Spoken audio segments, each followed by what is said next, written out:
एक बार की बात है, बगदाद के एक शहर में एक ऐसा चोर रहता था जो सबसे तेज, सबसे चालाक और सबसे खतरनाक माना जाता था।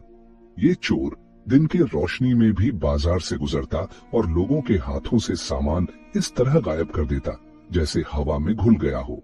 उसकी चालाकी सिर्फ हाथों तक महदूद न थी, बल्कि उसकी जुबान भी ऐसी थी कि जिसे चाहता अपनी मीठी बातों के जाल में उलझा देता। अमीर ताजिर उसके धोखे में अपना सोना गंवा देते और गरीब अपनी आखिरी रोटी से महरूम हो जाते। फिर भी कोई उसे पकड़ नहीं पाता था। बगदाद का बाजार उस वक्त मशहूर था। रंग बिरंगी दुकानें, खुशबूदार मसाले, सोने चांदी के सामान और हरे रंग के कपड़ों के झूलते परचम। लेकिन इस चोर की वजह से सब खौफजदा रहते। शाम ढलती तो दरवाजों पर ताला लग जाता और रात को सिर्फ कुत्ते भौंकने की आवाज आती। लोग कहते, ये इंसान नहीं शैतान है जो रूप बदलकर घूमता है। आखिर एक दिन सब लोग सब्र का दामन छोड़कर खाजी साहब के पास जा पहुंचे। बगदाद का खाजी अपनी अदालत और ईमानदारी के लिए मशहूर था। उसके दरबार में गरीब और अमीर दोनों बराबर खड़े होते। फैसला सिर्फ इंसाफ के साथ होता। लोगों ने काजी के कदमों में गिरकर कहा, खाजी साहब, हमें आपकी मदद चाहिए। ये चोर हमारी रोजी रोटी खा गया है, आप ही इंसाफ दिलाएं। काजी ने गहरी सांस ली और कहा, हर चोर का अंजाम एक दिन बेनकाब होता है। उसका जादू हमेशा नहीं चल सकता, लेकिन इस चोर की चालाकी को समझने के लिए हमें उसके दिमाग से लड़ना होगा। अगले ही दिन चोर ने एक नया कारनामा किया। एक गरीब किसान अपना अनाज बेचकर घर जा रहा था। चोर उसे रास्ते में मिला, मीठी बातें की और बोला, भाई, तुम कितने शरीफ हो। मुझे लगता है तुम्हें ये अनाज बाजार से ज्यादा अच्छी कीमत मिल सकती है। मुझे दे दो, मैं तुम्हें सोने के सिक्के दिला दूंगा। किसान उसकी बातों में आ गया। जब वापस होश आया तो अनाज भी गया और सिक्के भी गए। बेचारा किसान रोता धोता हुआ काजी के पास गया। काजी ने घबराने के बजाय एक नया तरीका इख्तियार किया।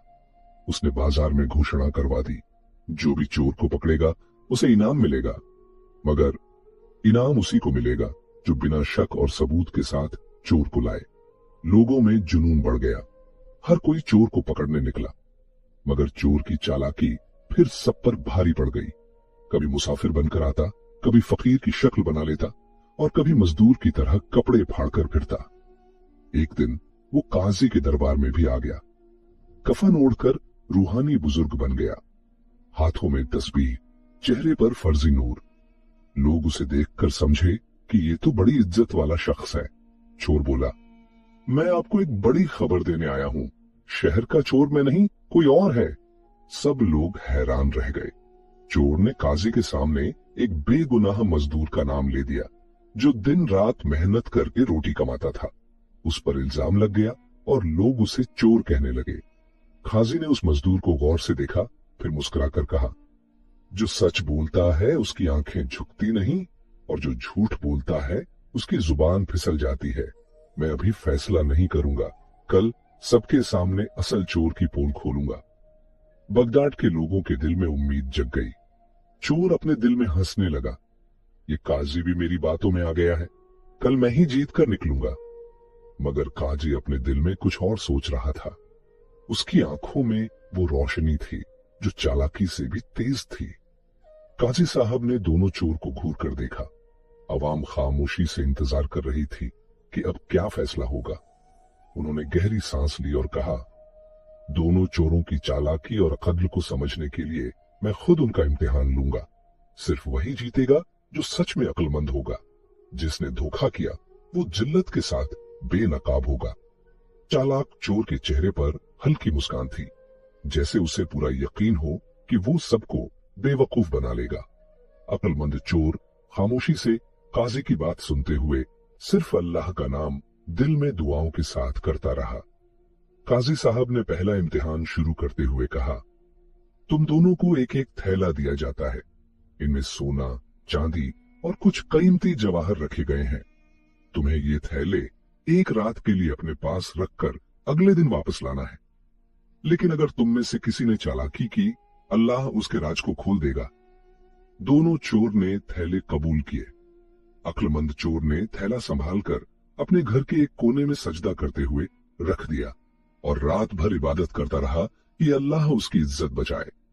चालाक चोर ने अपने थैले का मुंह खोला, अंदर से सोना और जवाहर निकाले और सोचा, सुबह मैं इस थैले को किसी दूसरे थैले से बदल दूंगा, काजी साहब भी कुछ समझ नहीं पाएंगे।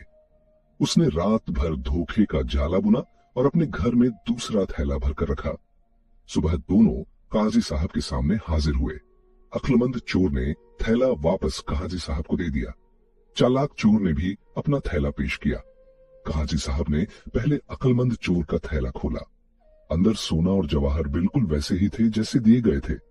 काजी साहब मुस्कुराए और कहा, ये चोर सिर्फ चोर नहीं, इंसानियत का भी तालिब है। इसने अमानत की हिफाजत की। फिर काजी साहब ने चालाक चोर का थैला खोला। अंदर सिर्फ पत्थर, तिनके और पुराने सिक्के निकले। आवाम से जोर का शोर उठा। लोग चालाक चोर पर चीखने लगे, वाह रे धोखेबाज, तूने काजी साहब की दी हुई अमानत तक में चालाकी दिखाई। चालाक चोर घबरा गया, लेकिन तुरंत अपनी चालाकी का नया रंग दिखाते हुए बोला, काजी साहब, ये सब इस अक्लमंद चोर की साजिश है। इसने मेरा थैला रात को बदल दिया है। मैं बेगुनाह हूं, कसम अल्लाह की मैंने अमानत नहीं चुराई। अवाम दो हिस्सों में बढ़ने लगी। कुछ लोग चालाक चोर की बातों पर यकीन करने लगे और कुछ लोग उसे झूठ समझने लगे। काजी साहब ने देखा कि दोनों के दरमियान तनाजा बढ़ता जा रहा है। उन्होंने जोर से हाथ उठाकर सबको खामोश कराया और कहा, अब वक्त आ गया है कि असली और नकली का इम्तिहान और भी गहरा किया जाए। कल तुम दोनों को एक सफर पर भेजा जाएगा जहां तुम्हें बड़े इम्तिहान से गुजरना होगा। जो सच्चा होगा वही कामयाब होगा। उस रात चालाक चोर ने सोचा कि सफर में वो अक्लमंद चोर को फंसा देगा और उसे ऐसा इल्जाम लगाएगा कि सब उसे चोर समझने लगे। अक्लमंद चोर ने रात को सजदे में गिरकर अल्लाह से दुआ की, या अल्लाह, हक को जाहिर कर और बातिल को रुसवा। अगली सुबह काजी साहब ने दोनों चोर को बुलाया और कहा, तुम्हें एक दूर गांव भेजा जाता है। वहां एक बूढ़ा ताजिर है जो अपनी दौलत के लिए चोरों से परेशान रहता है। तुम दोनों को उसकी दौलत की हिफाजत करनी होगी। जो ईमानदार होगा वही अपना इम्तिहान पास करेगा। दोनों चोर रवाना हुए। रास्ते में चालाक चोर ने अपनी पूरी चाल चली। उसने अक्लमंद चोर से कहा, भाई, हमें दोनों को साथ रहना चाहिए। अगर हम लड़ेंगे तो काजी साहब समझेगा कि हम खुद चोर हैं। चलो, हम दोनों मिलकर ताजिर की दौलत बचाएंगे। अक्लमंद चोर दिल में समझ गया कि ये नई चाल है, लेकिन उसने चुप रहकर सिर्फ अल्लाह पर भरोसा रखा। जब दोनों गांव पहुंचे, बूढ़ा ताजिर ने उन्हें देखकर कहा, मेरे घर पर रात को चोर हमला करते हैं। अगर तुम दोनों ने मेरी दौलत बचाई तो मैं काजी साहब के सामने तुम्हारी सिफारिश करूंगा। उस रात जब सब सोए, चालाक चोर चुपके से उठा और ताजिर के खजाने से सोना निकालकर अपनी जेब में डाल लिया। फिर उसने अक्लमंद चोर के थैले में वो सोना छुपा दिया। सुबह ताजिर ने देखा कि खजाने से सोना गायब है। तुरंत दोनों चोर को बुलाया गया। चालाक चोर ने मुस्कान के साथ कहा, देखो, ये अक्लमंद चोर ही असल चोर है। मैंने रात को देखा था कि ये खजाने के पास घुस रहा था। इसके थैले में तलाशी लो, सोना मिलेगा। जब तलाशी ली गई तो वाकई सोना अक्लमंद चोर के थैले में से निकला। अवाम चीखने लगी, पकड़ो इस चोर को, ये तो सबसे बड़ा धोखेबाज निकला। अक्लमंद चोर खामोशी से आंसू भरी आंखों के साथ सिर्फ अल्लाह से दुआ करता रहा। चालाक चोर की मुस्कान और बढ़ गई। उसे यकीन था कि अब सब उसके साथ है, लेकिन उसे ये मालूम न था कि काजी साहब ने एक खास आदमी को रात भर ताजिर के घर के आसपास निगरानी के लिए रखा था।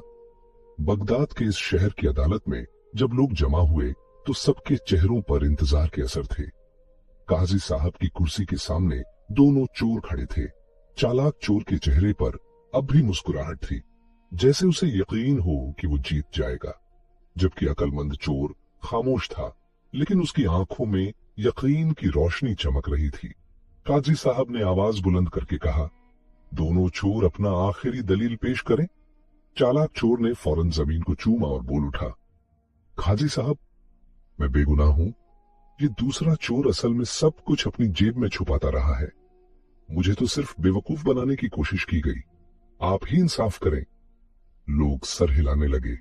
कुछ चालाक चोर की बातों में आ गए, लेकिन अक्लमंद चोर चुप रहा।